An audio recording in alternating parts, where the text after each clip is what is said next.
Kami telah memperhatikan bahwa para mahasiswi Lajnah ragu-ragu untuk bergabung dengan AMSA di universitas dan kami tidak memiliki kehadiran yang baik di acara-acara AMSA kami. Bagaimana kami dapat mendorong para saudari kami untuk berpartisipasi, merasa nyaman?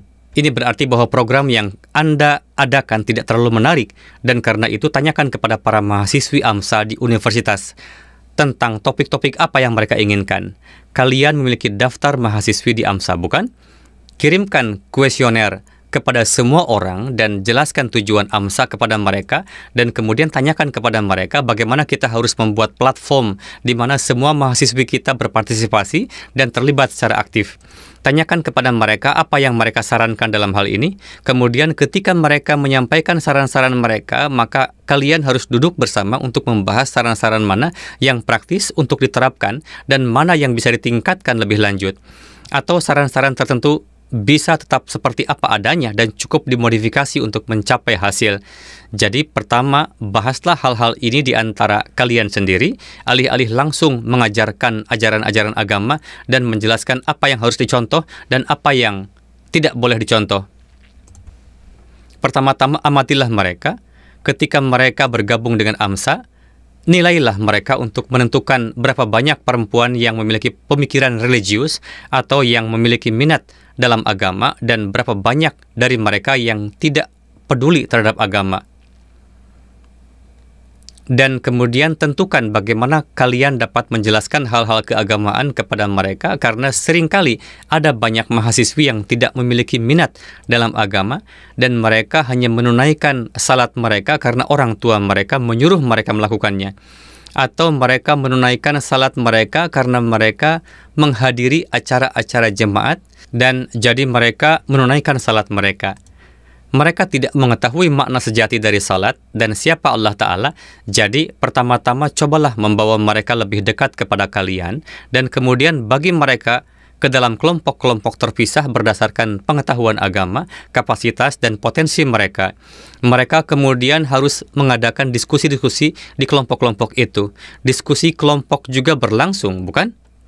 Saat ini, di banyak seminar, acara, dan pertemuan yang diadakan di seluruh dunia, penyelenggara sering mengatur pertemuan-pertemuan sampingan. Di sana, peserta dibagi ke dalam kelompok-kelompok, dan setiap kelompok membahas topik yang berbeda. Kalian juga harus membentuk kelompok-kelompok yang berbeda untuk diskusi. Bentuk satu kelompok orang-orang yang berorientasi religius, kelompok lain dari mereka yang memiliki sedikit atau tidak ada pemahaman tentang agama, dan kelompok lain dari mereka yang sangat berusaha keras untuk tampak akademis, bahkan jika mereka mungkin tidak benar-benar demikian. Dengan melakukan ini, kalian akan dapat mengamati kekuatan-kekuatan mereka. Secara bertahap, saat mereka terlibat dalam diskusi-diskusi ini, mereka akan menjadi lebih dekat. Begitu itu terjadi, kalian dapat mulai meminta saran-saran dari mereka tentang jenis-jenis topik apa yang mungkin cocok untuk seminar-seminar yang dapat menarik orang lain dan mendorong partisipasi. Terkadang orang-orang mengembangkan kompleks. Tetapi ketika kalian merencanakan sesi-sesi seperti itu, memanggil orang-orang di mana orang-orang lain datang dan topik-topik seperti itu dipilih yang dihargai, dengan cara ini kompleks mereka akan memudar. Inilah jenis perencanaan yang harus kalian tuju. Tidak perlu ada rasa kurang percaya diri, kalian harus menghilangkan kompleks mereka. Seseorang bercerita ketika saya suatu kali mengunjungi Australia, ada seorang pria di sana yang sangat berusaha keras untuk menampilkan dirinya sebagai seorang akademisi. Dia sedang belajar hukum, mungkin dia bahkan sudah menyelesaikannya. Meskipun menjadi seorang Ahmadi, dia bertanya kepada seseorang tentang saya, yakni tentang huzur. Dia bertanya, siapa yang menulis pidato-pidato untuk huzur? Bagaimana pidato-pidato itu dipersiapkan? Lalu diberitahukan kepada dia bahwa huzur mempersiapkan sendiri bahan-bahan pidatonya, atau terkadang huzur mendiktekannya. Dan itu benar, umumnya saya memang mendiktekan pidato-pidato saya, tetapi pria itu bersikeras. Tidak. Seharusnya pidato-pidato itu ditinjau oleh seorang ahli. Semua pemimpin terkemuka memiliki penulis pidato.